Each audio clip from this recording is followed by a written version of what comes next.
Welcome back to my channel. আমার চ্যানেলের পক্ষ থেকে সবাইকে অনেক অনেক ভালোবাসা জানিয়ে শুরু করছি আজকের রেসিপি। আজকে তৈরি করব নিরামিষ ঘুগনি। তো এখানে মটরটা আমি আগের দিন রাতে ভিজিয়ে রেখেছিলাম, সেটা সকালবেলা একটা সিটি দিয়ে সেদ্ধ করেছি শুধু লবণ দিয়ে। জল শুদ্ধই ঢেলে রেখেছি। এখানে আলু ছোট করে ডুমো ডুমো করে কেটে নিয়েছি, আদা কুচি আর টমেটো। সবার আগে একটা মশলা বানাবো ঘুগনির জন্য। নিয়ে নিচ্ছি শুকনো লঙ্কা, আপনারা চাইলে এখানে কাঁচা লঙ্কাও নিতে পারেন। দিয়ে দিচ্ছি আদা। এই টমেটোটাও পেস্ট করে নেবো, তাই এর মধ্যে দিয়ে দিচ্ছি। রঙের জন্য 1 চামচ কাশ্মীরি লঙ্কার গুঁড়ো, জিরের গুঁড়ো, মিহি পেস্ট করে নেব। না, হসপিটাল খোলা আছে। কড়াইতে দিয়ে দিচ্ছি সর্ষের তেল।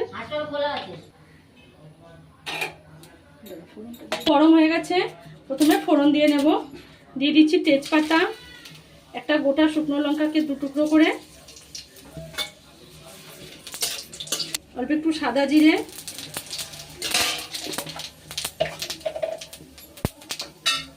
দারচিনি আর এলাচ। এগুলো কিন্তু অবশ্যই ফাটিয়ে নিতে হবে।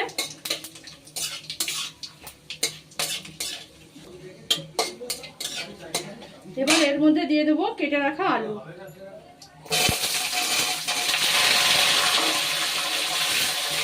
আলুটা এবার হালকা করে ভেজে নেব। এবার এই আলুর মধ্যে দিয়ে দেবো পরিমাণ মতো লবণ। লবণ কিন্তু আমি মটর সেদ্ধ করার সময় দিয়েছি, তাই এখানে কিন্তু সেই কতটা দেওয়া আছে সেই আন্দাজে দেবো, যেহেতু মটর সেদ্ধর জলটা আমি ফেলছি না। আর দিয়ে দেবো অল্প হলুদ গুঁড়ো,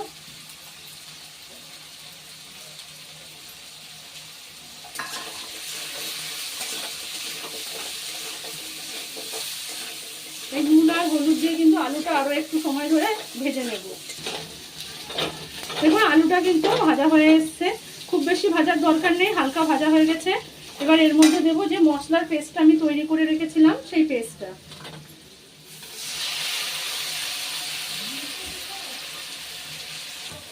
এবার এই মশলার বাটিটা দিয়ে আর একটু জল দিয়ে দিলাম।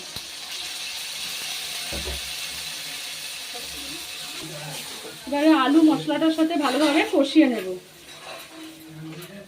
তো আলুটা কিন্তু অনেকটাই কষা হয়ে এসছে, মশলার জল শুকিয়েই এসছে অনেকটা। এবার এর মধ্যে দিয়ে দেবো স্বাদ অনুযায়ী চিনি। যেহেতু নিরামিষ, এখানে কিন্তু একটু মিষ্টি মিষ্টি করবো, সেক্ষেত্রে আমি আমার পরিমাণ মতো দিয়েছি। আপনারা আপনাদের যে পরিমাণ মিষ্টি খেতে পছন্দ করবেন সেই পরিমাণ দেবেন।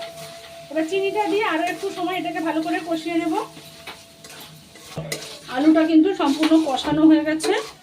এবার এর মধ্যে দিয়ে দেবো সেদ্ধ করা মটর। জলটা ছাড়িয়ে নিয়েছি, আগে মটরটা দিচ্ছি। জলটা কিন্তু আমি রেখে দিয়েছি, পরে দেবো। মটরটা দিয়ে আলুর সাথে একটু ভালো করে মশলা দিয়ে মিশিয়ে নেব।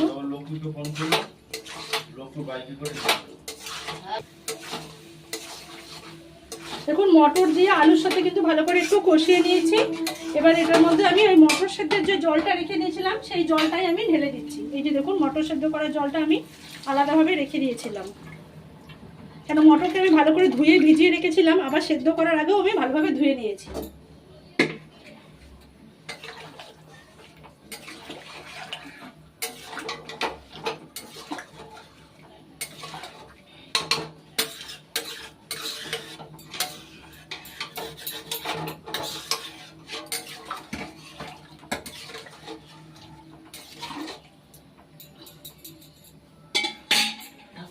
এবার এটাকে ঢেকে দিচ্ছি ফুটে ওঠার জন্য।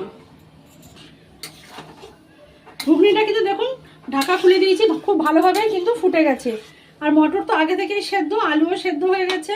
এবার কিন্তু এটাকে নামিয়ে নেব, দিয়ে এবার সাজিয়ে গুছিয়ে পরিবেশন করার পালা। আমি গ্যাসের আগুনটা বন্ধ করে দিচ্ছি। তৈরি হয়ে গেছে কিন্তু নিরামিষ ঘুগনি। এবার সব শেষে ওপর থেকে একটু ধনেপাতা ছড়িয়ে দেব। এই নিরামিষ ঘুগনি কিন্তু আপনি লুচি, রুটি, পরোটার সাথেও খেতে পারেন। আবার এর মধ্যে একটু শসা কুচি আর টক জল, চাট মশলা দিয়ে কিন্তু শুধুও খেতে পারেন। তো একবার এইভাবে বানিয়ে দেখুন। আর প্লিজ চ্যানেলটা সাবস্ক্রাইব করুন। ভালো লাগলে লাইক, শেয়ার, কমেন্ট করে পাশে থাকবেন। সকলকে অনেক ধন্যবাদ। গ্যাসের আগুন বন্ধ করে দেওয়ার পরে আমি এখানে দিয়ে দেবো 1 চামচ ভাজা মশলা। যেই ভাজা মশলাটা জিরে, ধনে, শুকনো লঙ্কা, শুকনো খোলায় ভেজে গুঁড়িয়ে করে নেওয়া। সেটাকে এবার এর মধ্যে দিয়ে ভালোভাবে মিশিয়ে দিচ্ছি। এই ভাজা মশলার রেসিপি কিন্তু আমার চ্যানেলে আগেও দেওয়া আছে, এবার আপনারা যদি দেখতে চান কমেন্ট করবেন, অবশ্যই দেখিয়ে দেবো।